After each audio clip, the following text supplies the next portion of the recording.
যে শাস্ত্র শাস্ত্র জ্ঞান আমাদের দিয়েছে, শাস্ত্ররা জ্ঞান দান করতেছে। হ্যাঁ, কথা কাটাকাটি বাক বিতণ্ড হচ্ছে শাস্ত্রের মধ্যে, শাস্ত্রের মধ্যে সেই বাক বিতণ্ডার একটা রেজাল্ট আমরা অটোমেটিক পেয়ে গেছি। সেই রেজাল্টটা কি বলেন তো একজন? তারা এক সময় কি একটা একমত হয়েছেন, সেইটা কি?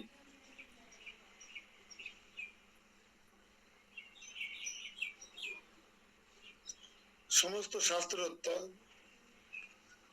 বাক বিতণ্ড করে, নানা যুক্তি তর্ক করে, পক্ষে বিপক্ষে কথা বলে একটা সিদ্ধান্তে সম্মিলিত সিদ্ধান্ত উপনীত হয়েছে। সেই সিদ্ধান্তটা কি?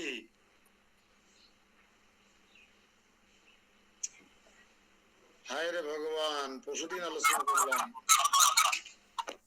প্রভু ওইখানে 161 নম্বর শ্লোকের মূল অনুবাদে সেটা বলছে মনে হয়, কিংবা নিষ্কামত্ব অসঙ্গত্বাদি সাধু বিহিত ভক্তির অনুষ্ঠানে, ভক্তির অনুষ্ঠানে সেই মোক্ষ সুলভ হয়, এতে তারা সম্মতি প্রকাশ করেন। স্মৃতি ও স্মৃতি মস্তক ঢুলাইয়া সম্মতি প্রকাশ করলেন, অর্থাৎ ভক্তির কথা বলছেন। হরে কৃষ্ণ। ভক্তি যোগ অবলম্বন করার কথা বলছেন। ভক্তি যোগ হচ্ছে গোল আলুর মতন, গোল আলুর সব তরকারিতে দিতে হয় না, এই তরকারি ভালো হয় না। ছানা রান্না করবেন, গোল আলু লাগবে। আপনি কাঁচকলা রান্না করবেন, তাতে করে গোল আলু দিতে হবে। শুক্তো রান্না করলেও কাঁচকলা দিতে হবে। তুমি আছো ক্লাসে? হ্যাঁ মামা আছি তো। সুমোহন নেই মনে হয়। অর্থাৎ কাজ সব কিছুতে আপনি হেলাঞ্চা শুক্তো রান্না করবেন, তাতেও কাঁচকলা লাগবে। ভক্তিটা হচ্ছে আলুর মতন, আপনি জ্ঞান চর্চা করবেন, তাতে ভক্তি যুক্ত রাখতে হবে। আপনি সন্ন্যাস গ্রহণ করবেন, তাতে আপনাকে ভক্তি রাখতে হবে। আপনি কর্ম করবেন, কর্মকাণ্ড, সেখানে ভক্তিকে সাথে রাখতে হবে। ভক্তি বাদ দিলে সেটা হবে শুষ্ক কাঠ। সেক্ষেত্রে বলা হচ্ছে ইক্ষু ভাবিয়া কাষ্ঠ চুষিলি মন, কেমনে পাইবে মিঠি। ভক্তিকে বাদ দিয়ে যদি কেউ অন্য কোনো কিছুর অন্বেষণ করতে থাকেন, তাহলে আপনি আখ মনে করে মেঘনি কাঠ চাবানোর মতন হয়ে যাবে। আচ্ছা, আখ ভেবে যদি মেহগনি গাছ চাবানো হয়, তাহলে কি আখের মিষ্টতা পাওয়া যায়? হুম,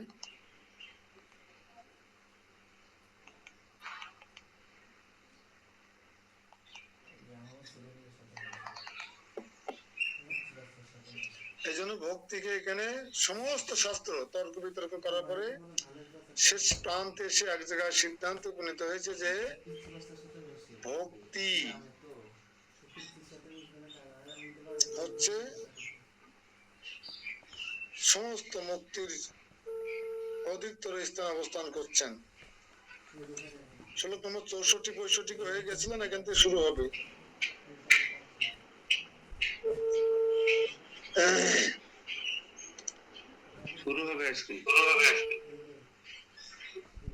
শুরু করেন একজন।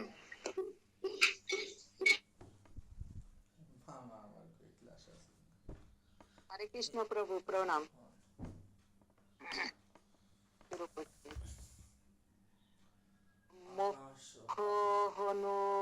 হনুমান মন্ত্র জপ মাত্রা প্রসিদ্ধতি, না ব্যক্তি কিঞ্চিত আমায় পুরাণ আদিভি উল্লবন। 65 আগমানম বিভাদ ভূতম সচ্চাবতীর্গতা, তে পুরাণ আগমা কর্মে বিধায় পনিষদ জুতা। এর মূল অনুবাদ। তৎপর কেহ বলিলেন, ভগবত মন্ত্র জপ প্রভাবেই মোক্ষ লাভ হয়। কেহ বলিলেন হয় না, আরো উপায় আছে। এই রূপে বেদ পুরাণাদির সহিত আগামীদের বাদ বিবাদ আরম্ভ হইল। তখন গুড় মহাপুরাণ ও আগাম সকল উপনিষদগণের সহিত সেই বাদ বিবাদ সহিতে না পারিয়া কর্ণদ্বয়ে অঙ্গুলি প্রদান পূর্বক বহির্দেশে গমন করিলেন। হরে কৃষ্ণ। তর্ক বিতর্ক এখনো চলছে না? তদন্তর কেউ কেউ বলিলেন শ্রী ভগবান মন্ত্র জপ প্রভাবে মোক্ষ হয়, কেউ কেউ বলছেন না তা হয় না। এই বিষয়ে আমার পুরাণাদির সহিত ধর্মশাস্ত্র ইতিহাস আদি আগমন সমূহ ও পঞ্চরাত্র আদি তন্ত্র সকলে উৎকট বচনরূপ কলহ অর্থাৎ বাগ বিবাদ উপস্থিত হইল। কেউ বলে হয়, কেউ বলে হয় না।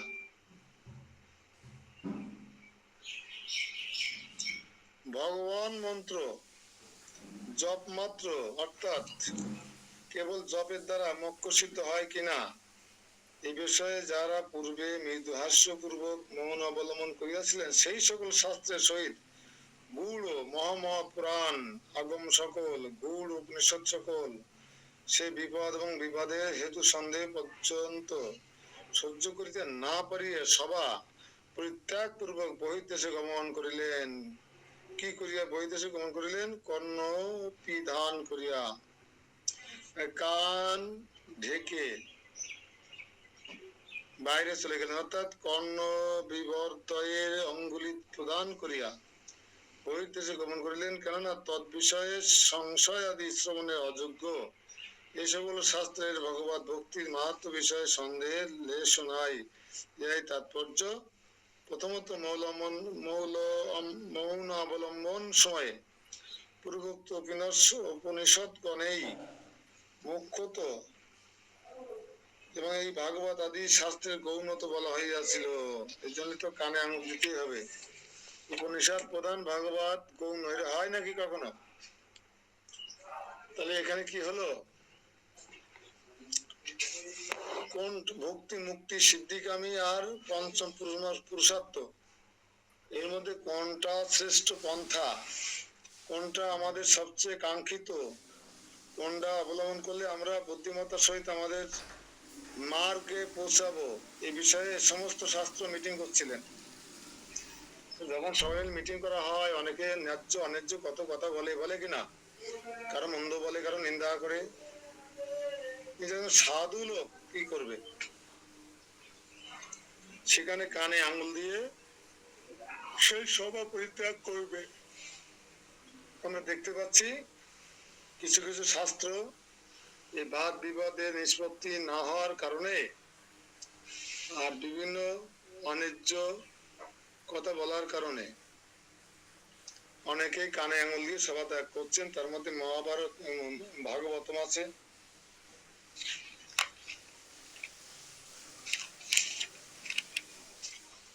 পুরাণ আছে, মুখ্য মুখ্য পুরাণ, গূঢ় পুরাণ, আগম শাস্ত্র। এই সমস্ত বাগ বিতণ্ড সহ্য করতে না পেরে তারা অস্থির হয়ে বিরক্ত হয়ে নিন্দা মন্দ সহ্য করতে না পেরে কানে আঙুল দিয়ে সেখান থেকে বেরিয়ে গেলেন। এখান থেকে আমরা কি শিক্ষা পেতে পারি? স্বপন প্রভু।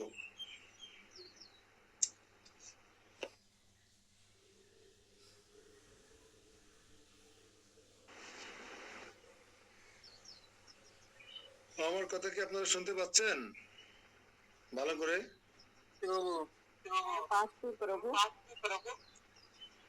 এই শ্লোক থেকে আমরা কি শিক্ষা পেতে পারি?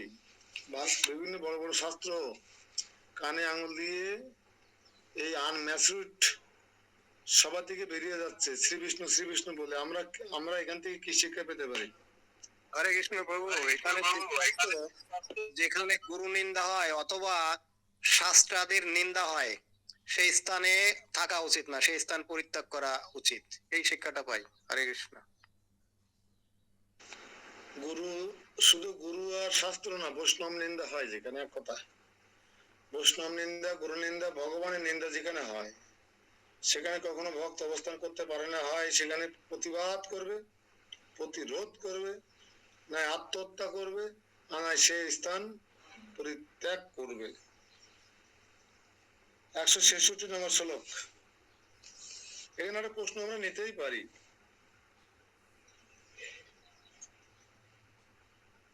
কোথাও যদি বৈষ্ণব নিন্দা, গুরু নিন্দা, ভগবত নিন্দা হয়, সেক্ষেত্রে আমাদের করণীয় কি? প্রশ্ন। কৃষ্ণবাবু লেখেন, সবাই ক্যামেরা অফ করে রেখেছেন কেন? তিথি লেখো, তিথি। প্রশ্ন, যেখানে বৈষ্ণব নিন্দা, গুরু নিন্দা, ভগবানের নিন্দা হয়, সেই ক্ষেত্রে আমাদের করণীয় কি? সবার খাতা কলম সাথে থাকতে হবে কিন্তু ক্লাসে।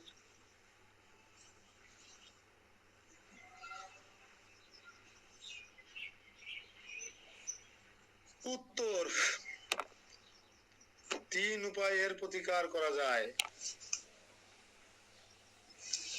3টি উপায়ে এর প্রতিকার করা যায়। 1,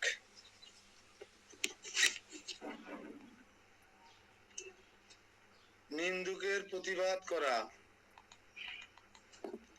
কড়া ভাষায় প্রতিবাদ করতে হবে নিন্দুককে।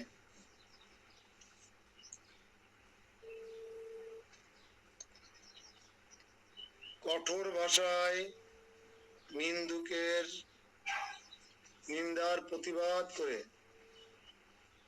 তাকে থামিয়ে দেওয়ার প্রচেষ্টা করতে হবে। 1, 2,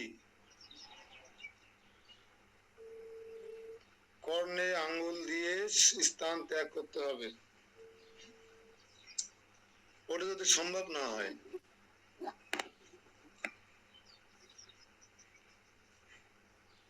3, আত্মহত্যা করতে হবে।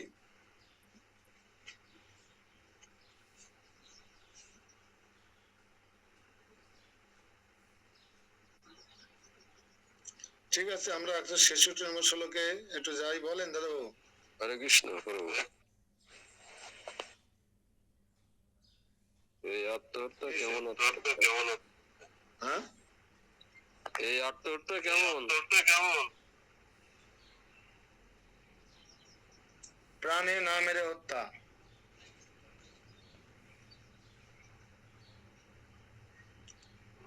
মানসিক ভাবে আত্মহত্যা দিতে হবে, মানসিক ভাবে মৃত্যুবরণ করতে হবে।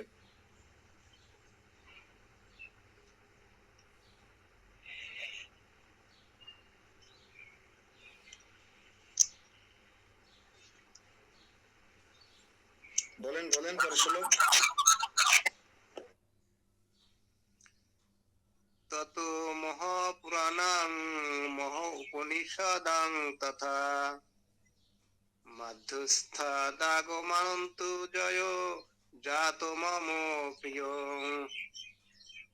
অনুবাদ, অনন্তর সেই মহাপুরাণ সকল ও মহা উপনিষদ গণ বিবাদ নিষ্পত্তির মধ্যস্থ হইলেন এবং তারা বিচার পূর্বক আগম সকলের জয় ঘোষণা করিলেন।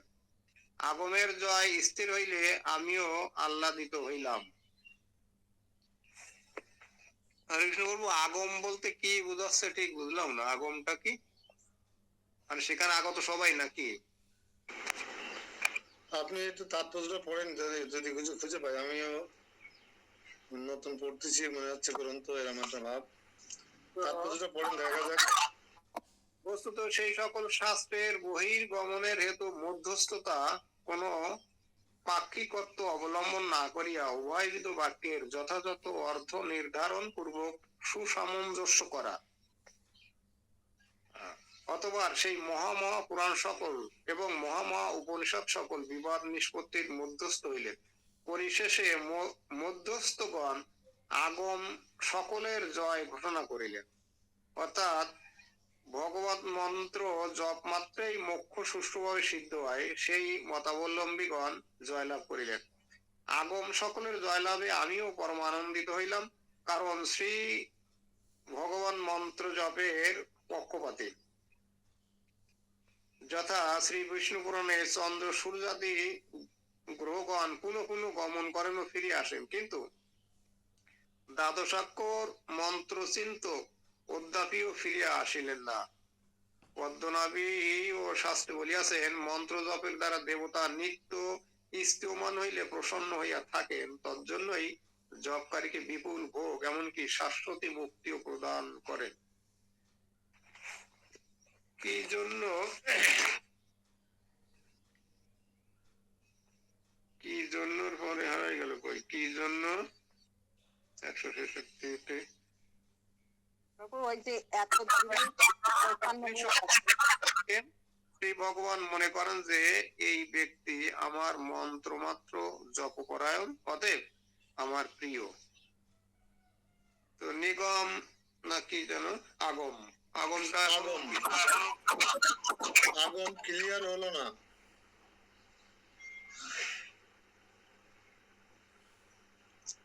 প্রভু হরে কৃষ্ণ।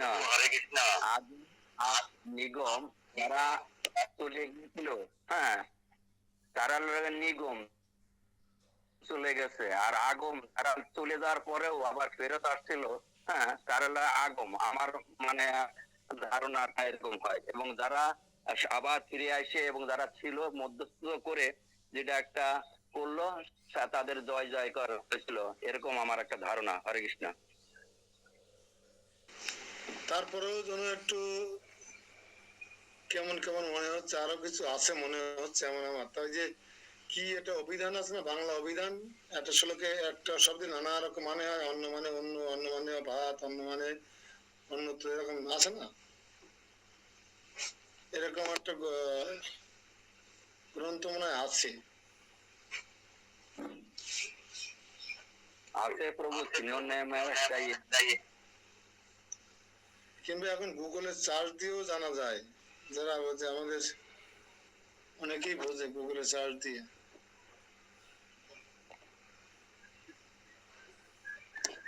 মোবাইল স্পট কে আছেন? মোবাইল স্পট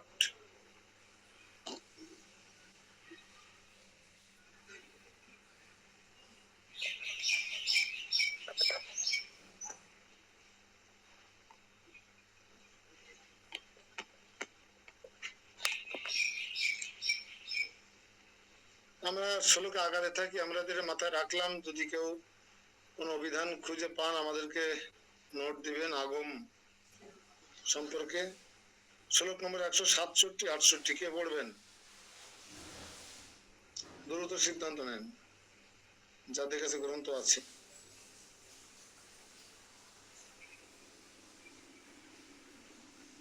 মায়া অভিপ্রেত তদ্ভাবম তে পুরাণ আগমোদয় অনুনীয় সভা মধ্যম অনিতা হইস্তুতি পাঠ বই তত্তম সাদরম পৃষ্ঠাতি শ্রী ভাগবত উদয় উঁচু সদত্ত সিদ্ধান্ত আদ্য আগমায় শ্রুতি মৌলভী। ধন্যবাদ। সেই পুরাণ অনুবাদ একজন পড়েন।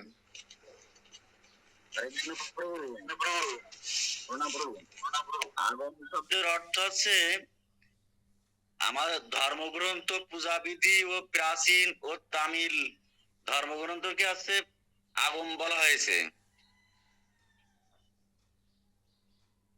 হরে কৃষ্ণ প্রভু, শাস্ত্র আমি একটা সম্বন্ধে। পেয়েছি সার্চ দিয়ে। আর একবার বলেন।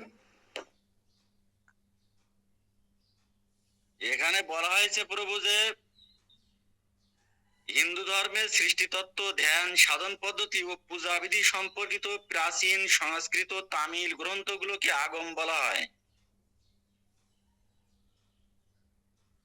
হরে কৃষ্ণ প্রভু, আমি একটা পেয়েছি বলি। এক ধরনের প্রাচীন ধর্মীয় শাস্ত্র বা গ্রন্থ, বিশেষ করে শৈব, শাক্ত বা বৈষ্ণব উপাসনা পদ্ধতির সঙ্গে সম্পর্কিত। ঠিক আছে, ধন্যবাদ আপনাদের দুইজনকে। দুইজনের সার মর্ম প্রায় একই। প্রাচীন ধর্মগ্রন্থ বা সনাতন ধর্মের যে সমস্ত ধর্মগ্রন্থ সেগুলোকে আগম শাস্ত্র বলা হয়, আগম। ঠিক আছে, আমাদের এই ডাউটটা চলে গেল। আমরা 67-68 নম্বর শ্লোকের মূল অনুবাদ পড়ছি, শ্রবণ করবেন। সেই পুরাণ ও আগমাদির মৃদু হাস্য ও গাম্ভীর্য দ্বারা মনোভাব অবগত হইয়া আমি উন্নয় সহকারে পুনরায় সবার মধ্যে তাদিগকে উপবেশন করাইলাম। হট্টগোল বেঁধে গেছে, তো এদিক ওদিক ছুটে মুটি চলে যাচ্ছে, তাই পরবর্তী তাদেরকে আবার যাই বুঝে শুনে অনুনয় বিনয় করে অনুরোধ করে গলায় গামছা দিয়ে, জানি না সেখানে গামছা ছিল কিনা, তারা সবাইকে বসালেন। তারপর কি করলেন? তারপর তাহাদিগকে আদরের সহিত জিজ্ঞাসা করিলাম, ও এখানে গোপ কুমারের কথা চলছে এখন। গোপকুমার কি বলছে? সেই পুরাণ ও আগমাদির মৃদু হাস্য গাম্ভীর্য দ্বারা মনোভাব অবগত হই আমি অনুনয় সহকারে পুনরায় সবার মধ্যে তাদিগকে উপবেশন করাইলাম। তারপর তাদেরকে আদর্শ জিজ্ঞাসা করলাম, আপনারা মৃদু হাস্যপূর্বক মৌন অবলম্বন ও কর্ণবিবরে অঙ্গুলি প্রদান করিয়া সভা হইতে বহির্গত হইলেন কেন? কেন আপনার চুপ হয়ে গেলেন এবং কানে আঙুল দিয়ে সেই মিটিং থেকে বেরিয়ে গেলেন কেন? আমাকে এই সকল বৃত্তান্ত বলুন। তখন শ্রুতি মৌলি উপনিষদগণ সিদ্ধাস্তি শ্রীমৎ ভাগবতের সহিত একত্রে মিলিত হইয়া বলিলেন। হ্যাঁ, কি বলছেন? শ্রুতি এটা সাউন্ড কোনো রেকর্ড হচ্ছে না? শ্রুতি বললে তো খুশি হবেন নাকি? শ্রুতি তো আর বানাটানা লিখে নিয়ে আসেনি।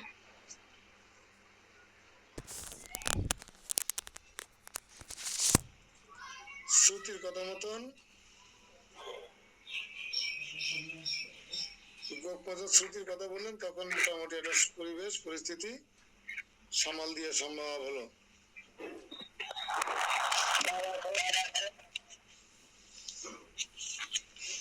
কেউ কিছু বলবেন?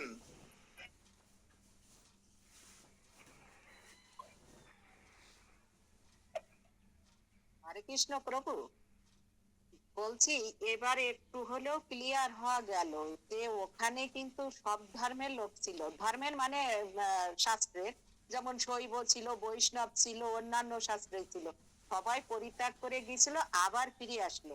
মানে সবকিছু মেলায় অনেকখানি বোঝা যাচ্ছে। হরে কৃষ্ণ। অনেকে বেরিয়ে গেছিল, কথাবার্তা ঠিক মতো হচ্ছিল না, অনেকের মনোভূত হচ্ছিল না, সেই কারণে অনেকে বেরিয়ে গেছিলেন সেখান থেকে কানে আঙুল দিয়ে। এখন ভক্তি শাস্ত্ররা কি বলছে শুনে, শাস্ত্ররা কথা বলছে, এখানে কোন শাস্ত্রের প্রতিনিধি না। 169 নম্বর শ্লোকে দেখেন, ভক্তি শাস্ত্রানায় উচু পড়েন একজন।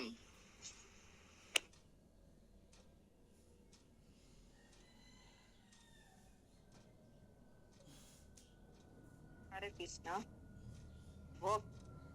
শ্রী ভক্তি শাস্ত্রানি উচু লব্ধ ব্রাহ্মাধিকারে বেদম মহাগোপাংনিরপি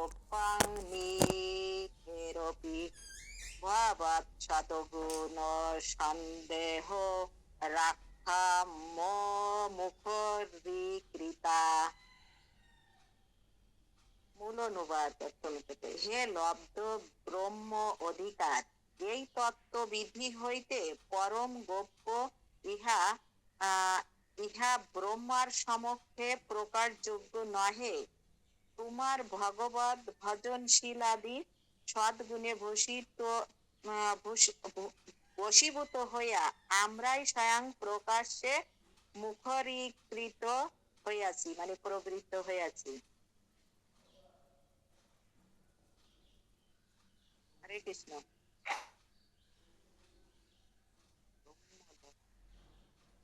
হরে কৃষ্ণ প্রভু, একটু ক্লিয়ার করেন। হে লব্ধ ব্রহ্ম অধিকার, এই তত্ত্ব নিধি হইতেও পরম গোপ্য। নিধি মানে কি? যা ব্রহ্মার সম্মুখেও প্রকাশ করা যায় না, এমন গোপনীয় বা এমন উন্নত তোমার ভগবত ভজনশীল আদি সদ্গুণ বশীভূত হইয়া আমার স্বয়ং প্রকাশে মুখরিত প্রবৃত্ত হইয়া আছো আমার গুণকীর্তন করার জন্য। তত্ত্বনিধি মানে কি? তত্ত্বের ভান্ডার, নিধি মানে সমুদ্র। লিখে রাখুন, অনেকে বলতে পারলে না, নিধি মানে সমুদ্র। এর তাৎপর্য পড়েন।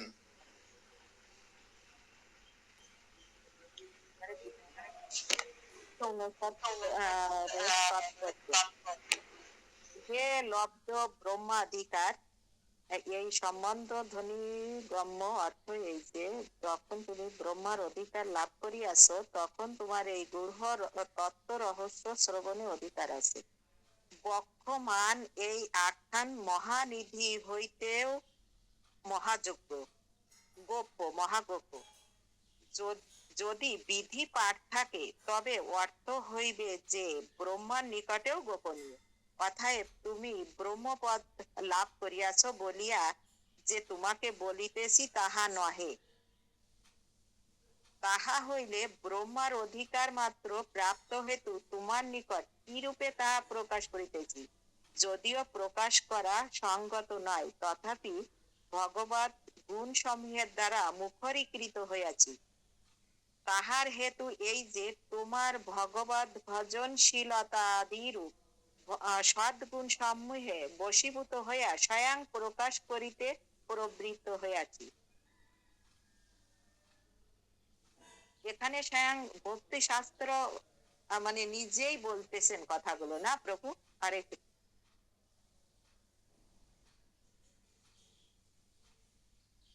প্রভু মিউট আছে আপনার।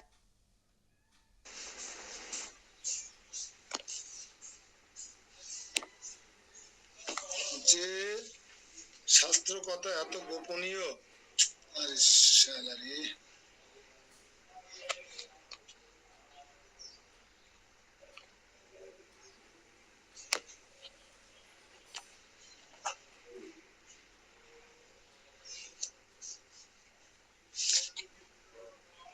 যে শাস্ত্র কথা ব্রহ্মার সম্মুখে প্রকাশ করা যায় না, সেই শাস্ত্র কথা কেন গোপ কুমারের সম্মুখে প্রকাশ করছেন নিজে থেকে? কেন? বৃষ্টি ঘোষ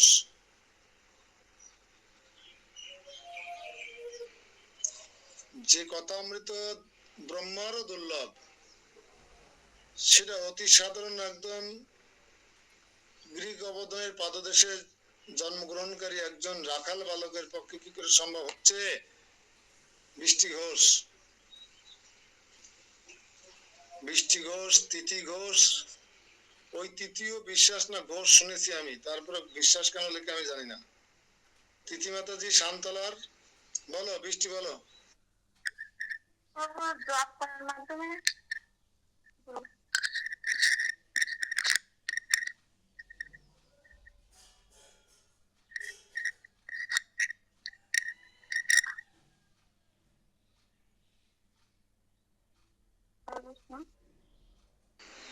বলো, আমরা শুনতেছি, শোনার চেষ্টা করছি, আবার বলো।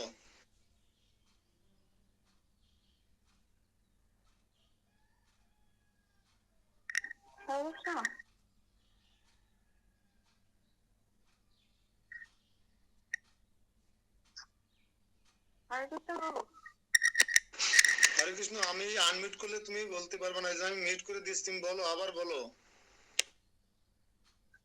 জব করার মাধ্যমে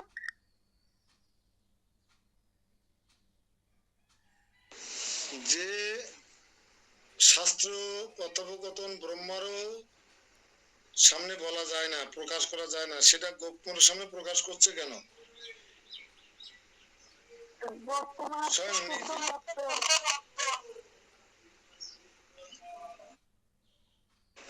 শুধু তাই নয়, আমি আরো মাসে জড়াই দিচ্ছি, তুমি যা বলেছো মোটামুটি কাছাকাছি। শুদ্ধ ভক্ত এবং তিনি স্বয়ং ভগবান কর্তৃক ব্রহ্মার পদে আসীন হয়েছেন, ব্রহ্মার পদ প্রাপ্ত হয়েছেন। এবং তার আচার আচরণ বিনয় ভক্তি সবকিছু ব্যবহার মিলিয়ে যেখানে যায় তাদের কাছে অত্যন্ত প্রিয় হয়ে ওঠেন। তাই তার সাথে এই ব্রহ্মাদের অধিকার নয় সেটাও তিনি এখন শ্রবণ করার সুযোগ লাভ করছেন গোপকুমার। কঠিন ব্যাপার।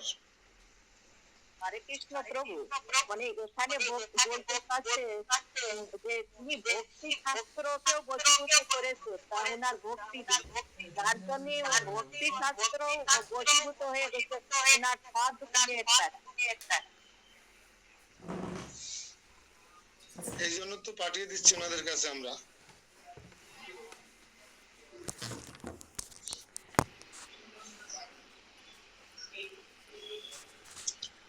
উপনিষদ মিলিত হলো আগম শাস্ত্রের সাথে ভাগবতের সাথে হয়ে তারা এই শাস্ত্র সিদ্ধান্ত বলছেন গোপকুমারের সম্মুখে, কারণ গোপকুমার সাধারণ কোনো বালক নয়, সে সদা সর্বদা তার ইষ্ট দেবতার নাম জপের মালায় জপ করে। শ্লোক নম্বর 170।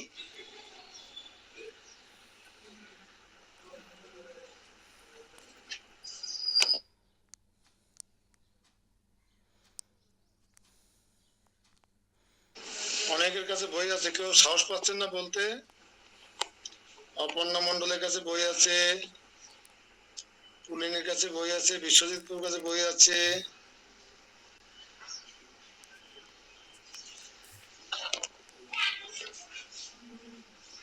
কালিদাসপুর কাছে বই আছে, দেবরাজপুর কাছে বই আছে। কেউ পড়ছেন না কেন?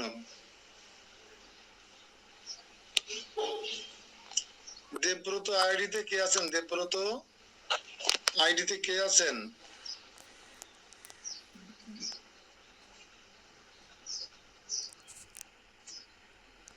দেবব্রত আইডিতে কে আছেন?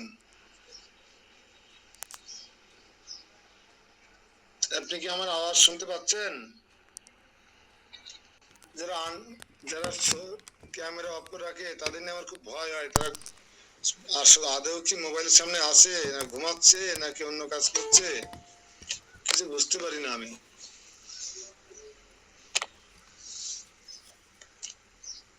এই জন্য চেষ্টা করবেন ক্যামেরাটা কৃপা করে আমার প্রতি করুণা করে অন রাখার জন্য। আমি 70 নম্বর শ্লোক পড়ার কথা বলেছিলাম, কেউ রাজি হয়নি, আমাকে নিজের পড়তে হচ্ছে। সে হচ্ছে কক্কচিত প্রত্যয়স্ম ও আবির্ভবদ্বোধিক্তোৎপরৈ মোক্ষস্তু জয়তুম সম্মোগ বিনিন্দস পরিচ্ছদ। যদ্যপি আমরা ভগবত ভক্তি তৎপর, তথাপি মোক্ষ ত্যাগের নিমিত্ত কোন কোন স্থানে মোক্ষ নিরূপণ করিয়া মোক্ষ সাধনের বিশেষ রূপে নিন্দাদিও করিয়া থাকে। যদ্যপি আমরা ভগবত ভক্তি তৎপর, সেহেতু মোক্ষ ত্যাগের নিমিত্ত, অর্থাৎ মোক্ষ ত্যাগের জন্য, মোক্ষ কি? মোক্ষ হচ্ছে ভক্তি মুক্তি সিদ্ধিকামী। মোক্ষ ত্যাগের নিমিত্ত কোন কোন স্থানে মোক্ষ নিরূপণ করিয়া মোক্ষ সাধনের বিশেষ নিন্দাদিও করিয়া থাকে। একজন তাৎপর্য পড়েন তো, তাৎপর্য।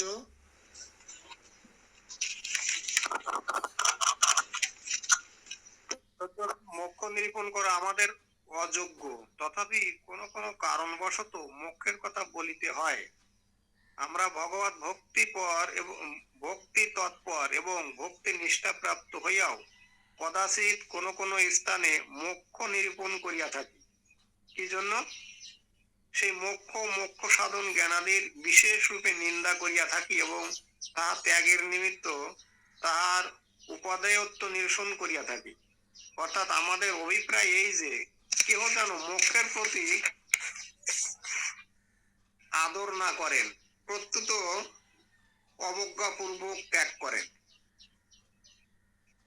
হেয় বস্তুর তত্ত্ব প্রতিপাদন না করিলে কেহই ত্যাগ করিতে প্রবৃত্ত হইবে না। এই জন্য আমরা মোক্ষ তত্ত্ব নিরূপণ করিয়া তার নিন্দা করিয়া থাকি। Clear না? যা অত্যন্ত জটিল বিষয়ে আলোচনা হচ্ছে, একটু রস কম খুঁজে পাওয়া যাবে এখানে।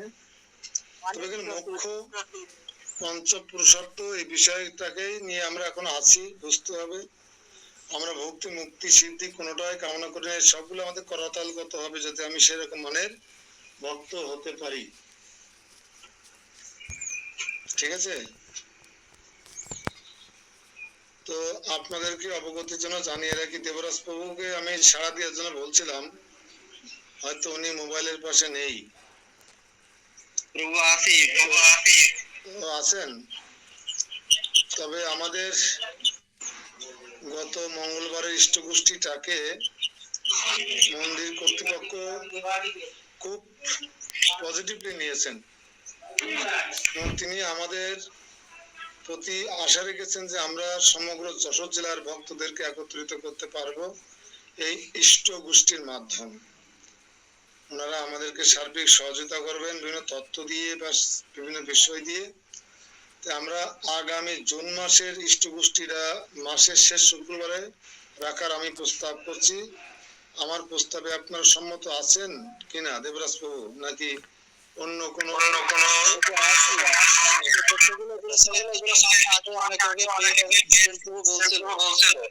তারপর জুন মাসে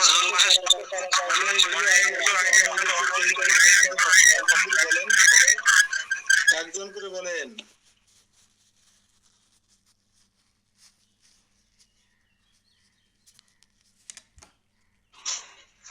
হরে কৃষ্ণ প্রভু। হরে কৃষ্ণ।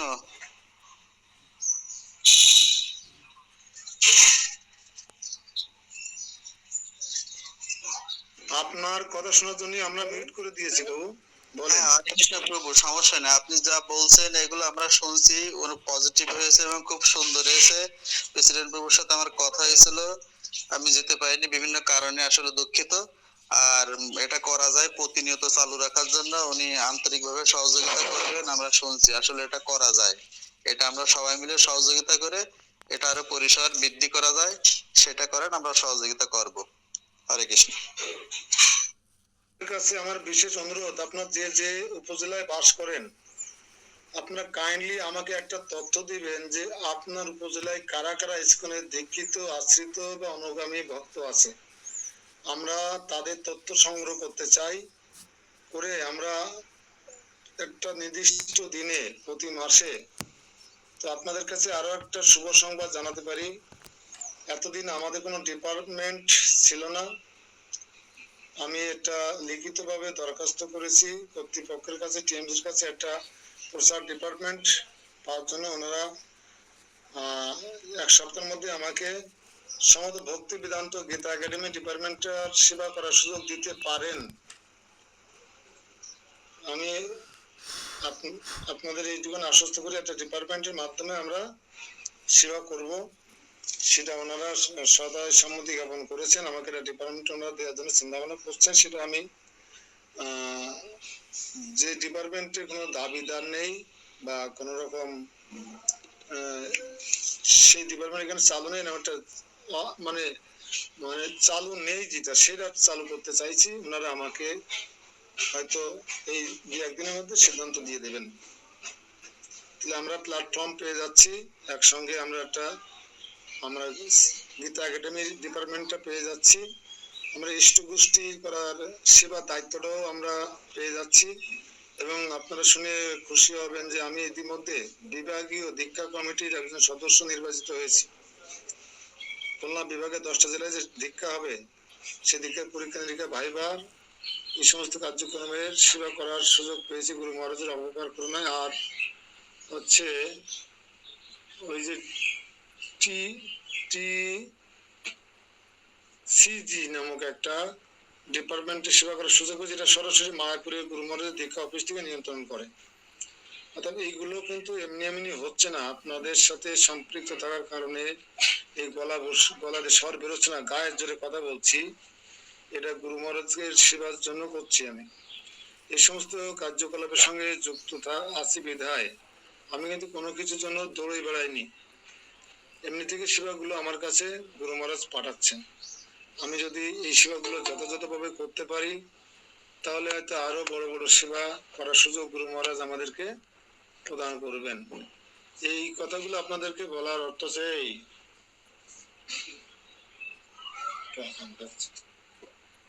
শিক্ষিতরা কিন্তু বড় মিষ্টি আমি ভেঙে যা এই কথাগুলো বলার অর্থ হচ্ছে আমি চাই আপনারা আমাকে সার্বিকভাবে সহযোগিতা করেন, আমার হ্যান্ডস হিসেবে কাজ করেন। আমি দেখেছি দেবরাজ প্রভু, কালিদাস প্রভু, আমাদের দাদা বাবু, এদের কাজের স্পিরিট অনেক সুন্দর, অনেকে আছেন স্পিরিট নিয়ে কাজ করেন। আপনারা আমাকে সার্বিক সহযোগিতা করবেন বলে আমি আশা রাখি। এবং আমাদের এই অনলাইন মাধ্যমে কিন্তু আমরা এতগুলো সুযোগ পেলাম, সে অনলাইন ক্লাসটাকে আরো বেশি গুরুত্ব দিয়ে কিভাবে আমরা অনলাইনটাকে আরো প্রসারিত করতে পারি। এখানে যদি আমরা 100 ভক্তের আসা যাওয়ার সুযোগ রাখতে পারি তাহলে এটাকে আমরা মূল ভিত্তি হিসেবে নিতে পারবো, বেজ ধরবো আমরা এটাকে, যেহেতু এটা দিয়ে আমাদের শুরু হয়েছে। এই জন্য আপনাদের কাছে সবার কাছে আমি সহযোগিতা কামনা করছি, প্রার্থনা করবেন যেন সুস্থ থেকে এই গুরুদেব কর্তৃক প্রদত্ত সেবাগুলো করে যেতে পারি। এবং সাথে সাথে এই মাসে আমি কমপক্ষে 8 থেকে 10টা গীতা প্রচার করেছি, তার মধ্যে একটা বড় গীতা। এই পরিসংখ্যানটা বারবার কেন মনে করে দিই আপনাদেরকে, এই পরিসংখ্যানটা গুরুদেবের যে প্রচারের পরিসংখ্যানের সঙ্গে যোগ হয়। এই মাসে আমাদের অঞ্জনা মাতাজি এটা গীতা প্রচার করেছে, আমাদের প্রভাতী মাতাজি এটা গীতা প্রচার করেছে, কিন্তু আজকের ক্লাসে প্রভাতী মাতাজি নেই, অথচ কারো একটু মনে হলো না কেন? হ্যাঁ, ওনার সঙ্গে কথা হয়েছিল,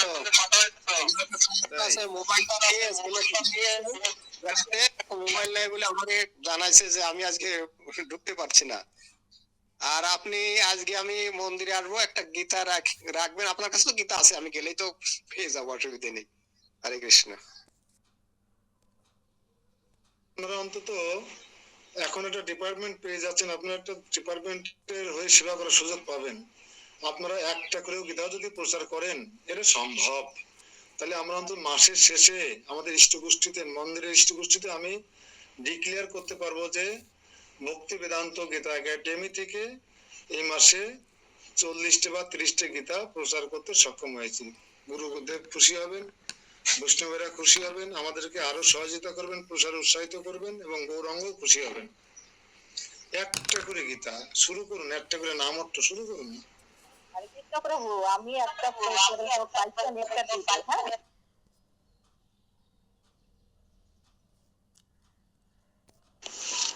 ঠিক আছে, আমরা আরো 2-1টা শ্লোক এগিয়ে নিয়ে যাব। আমাদেরও দ্রুত এই বৃহত্তর ভাগবত শেষ করে অন্য কিছুতে হাত দিতে হবে। আমাদের অনেক পড়াশোনা করতে হবে, অনেক শাস্ত্র অধ্যয়ন করতে হবে, অনেক দূর এগিয়ে যেতে হবে, এবং আমরা এগিয়ে যেতে চাই। এই জন্য সুন্দর সকালটায় আজকে কেমন ধরো ক্লাসে ঢোকা খুব মন্থর গতি ছিল। যেমন আমাদের বিপুল প্রভু, পূর্ণিমা মাতাজি, বিথিকা মাতাজি ঢুকতেই পারেনি, কারণ ওখানে কারেন্ট নেই। আমাদের অপু সরকার প্রভু ঢুকতে পারেনি, সেখানে কারণে এরকম গতকালে ঝড় তুফানের কারণে হতে পারে। এই জন্য যাদের প্রবল আকাঙ্ক্ষায় ক্লাসটায় যুক্ত থাকার, অন্তত কিছু অল্প একটু নেট কিনে রাখবেন,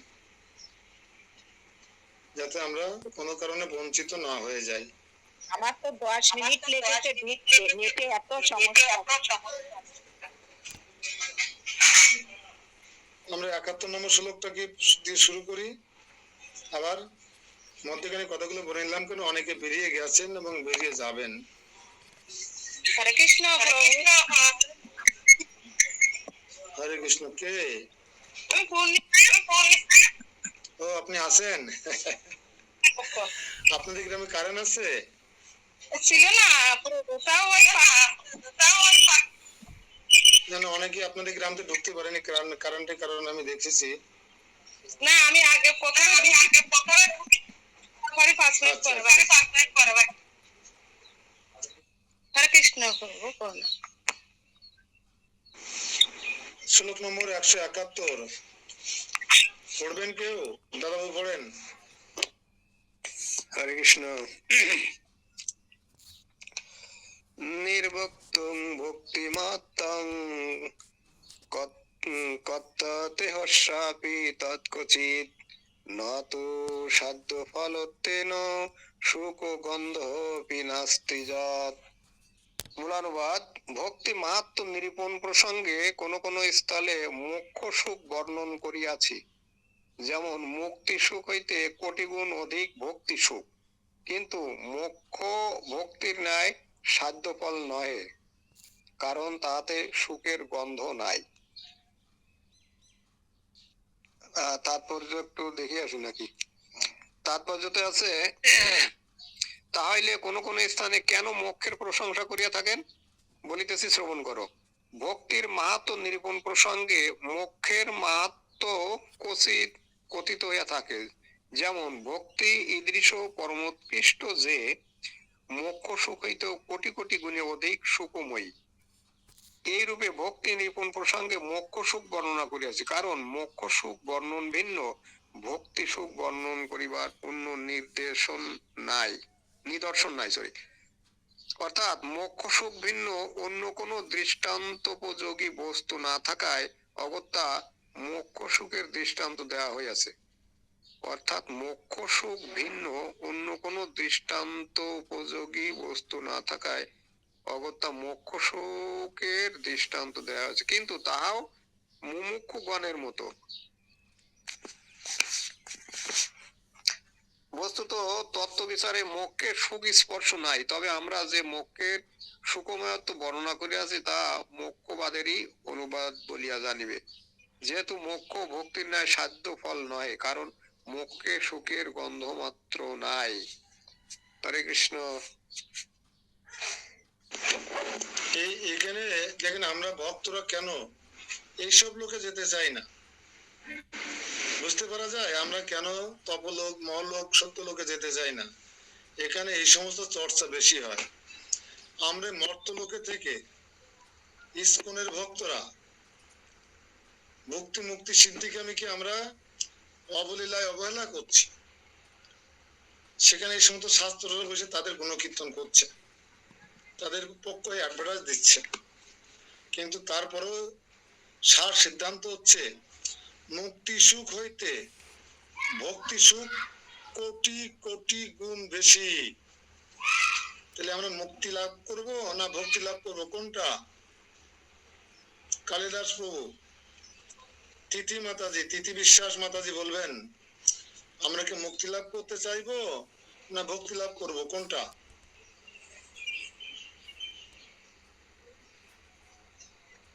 বলেন।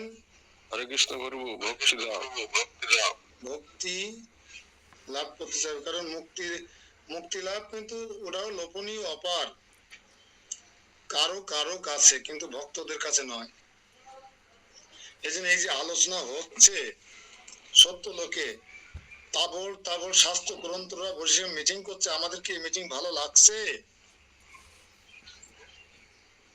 আমার মনে হয় কারো ভালো লাগছে না, কারণ এখানে নানা রকম কামের গন্ধ আছে, সেখানে আছে ভক্তি মুক্তি সিদ্ধিকামী, সকলে অশান্ত, এরা সবাই অশান্ত। ভক্তি মুক্তি সিদ্ধি কামী এই যারা আছে সবাই অশান্ত। কৃষ্ণ ভক্ত নিষ্কাম, অতএব শান্ত। এজন্য সুদক্ষ বা পরিপক্ষ চালাক কৃষ্ণ ভক্তরা কখনো মুক্তির আশা করে না। মুক্তি দেবী ভক্তের চারিপাশে ঘুরঘুর করে, কেন? আমাকে সেবা অধিকার দিয়ে করণিজ দাসী, সেবা অধিকার দিয়ে করণিজ দাসী বলে না? আরে ভক্তদের কাছে মুক্তি দেবী সেবা অধিকার দেওয়ার জন্য প্রার্থনা করছে, আর অভক্তরা মুক্তিকে আহ্বান করছে, আমাকে মুক্তি দাও, আমাকে মুক্তি দাও, আমার মুক্তি দাও, তা মুক্তি হচ্ছে না। বোঝা গেল কত পার্থক্য? আবার সেই মুক্তি দেবী আমাদের কাছে এসে, ভক্তদের কাছে এসে চারিপাশে প্রদক্ষিণ করছে, বলছে শিবায় কারো দিয়ে করো নিজ দাসী।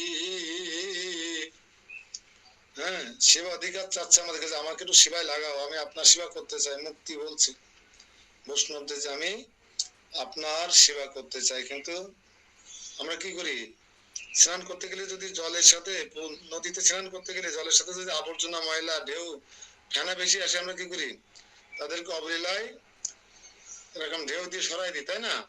তা ভক্তরা কি করে, ভক্তি মুক্তি সিদ্ধিকামী এই চতুর্বর্গকে অবলীলা ক্রমে তার অবহেলা করে ঠেলে দেয়, যাও তুমি বাবা অন্যের কাছে যাও, আমার কাছে আসতে হবে না, আমি তোমাকে চাই না। আমি কি চাই? আমি মুক্তি চাই না, আমি ভক্তি চাই, কৃষ্ণ প্রেম চাই, আমি পঞ্চম পুরুষত্ব চাই। কঠিন ছিল বিষয়টা, সহজীকরণ করে দিলাম, কারণ এই আলোচনা আমার নিজেরও ভালো লাগছে না। এত মোক্ষ নিয়ে, মুক্তি নিয়ে এত আলোচনা, আমরা তো মুক্তি চাই না, যেটা আমি চাই না সেটা এত আলোচনা হচ্ছে, কিন্তু এখান থেকে আমাদের অনেক কিছু শেখার আছে। বুঝা গেল? 172 নম্বর শ্লোক দিয়ে শেষ করবো আজকে।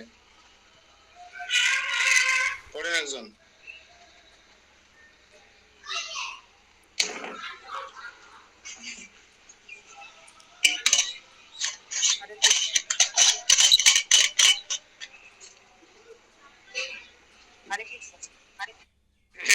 যথা আরোগ্য সুষুপ্ত সুখম মোক্ষে হপি কল্পতে পরন্ত জ্ঞান সংঘ অয়ম অনভিজ্ঞ প্ররোচক।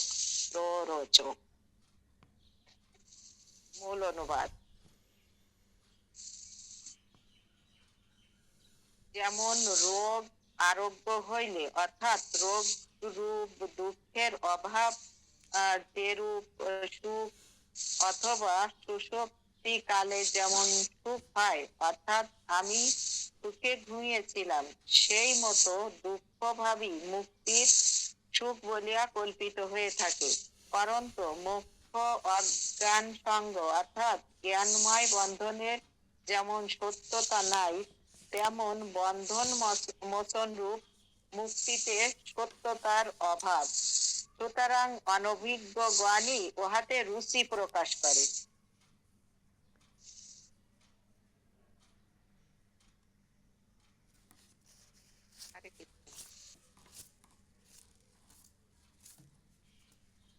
তাহলে আমরা দেখলাম যে যারা এই সমস্ত ভক্তি মুক্তি বা ভক্তি সম্পর্কে যিনি অনভিজ্ঞ, এই শ্রেণীর মানুষেরা এই মুক্তিতে বা কামনায়, বাসনায়, ভোগে, কষ্ট সিদ্ধিতে অত্যন্ত উৎসাহ বোধ করে, ইন্টারেস্ট বোধ করে, এইখানে তাদের রুচি। কিন্তু দেখুন, আমরা বড় প্রমাণ যে আমাদের একটু শুধু রুচি হচ্ছে, একটু আমরা শুনছি, রুচি হচ্ছে না। মনে হয় যেন আমি আপনাদের জোর করে শোনাচ্ছি, তো আপনারা শুনছেন, কোনো আনন্দ, রস বোধ কোনোটাই অনুভূতি হচ্ছে না। কেন? এই শুষ্ক কাঠশুলি মিষ্টি পাওয়া যায়। ভক্তি মুক্তি সিদ্ধি হচ্ছে একটু ভাবিয়া, মানে আগ ভেবে যদি কাঠ চুষি, তাহলে কি আমি মিটে পাবো? সেরকম হয়ে যাচ্ছে। এই জন্য আমরা নিজেরা কিন্তু আনন্দ পাচ্ছি। যদি এখানে ভগবানের গুণমহিমে আলোচনা হতো, রাধারানীর কথা আলোচনা হতো, ভক্তের সাথে ভগবানের মিলনে আলোচনা হতো, ধ্রুব মহারাজ কথা আলোচনা হতো, এখানে গজেন্দ্র উদ্ধার লীলা আলোচনা হতো, এখানে প্রহ্লাদ মহারাজের কৃপা লাভের লীলা আলোচনা হতো, তাহলে আমরা আনন্দ পেতাম। কিন্তু এই জায়গায় কি আছে? ভক্তি আছে। এছাড়া সব শুষ্ক, কোন রস নেই। ঠিক আছে, আমরা আগামীকাল 73 নম্বর শ্লোক দিয়ে শুরু করবো। সবাইকে কৃষ্ণ প্রীতি শুভেচ্ছা। কারো যদি কোনো প্রশ্ন থাকে, এসে বাইরের থেকে তীর্থযাত্রীরা এসেছে, অনেক দূরে দূরে কীর্তন করছে, শুনতে কষ্ট হচ্ছে।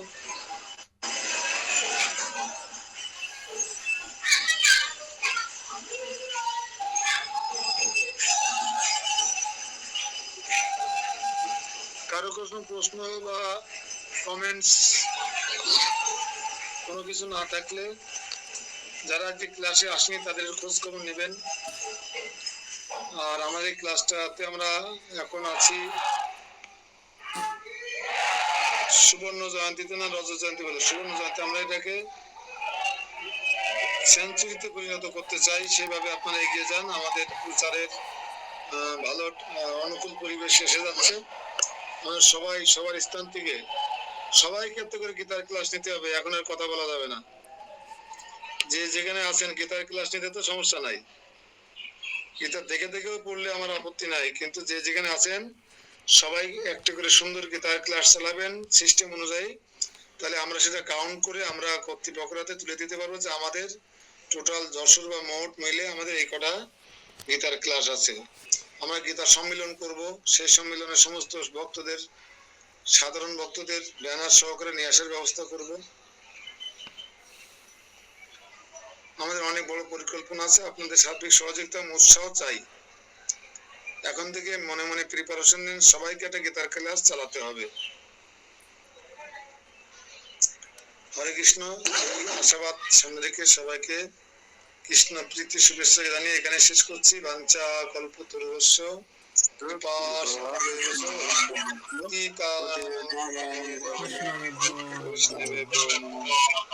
জয় অনন্ত কৃষ্ণ বৃন্দ কি জয়, জয় জয় মহারাজ কি জয়।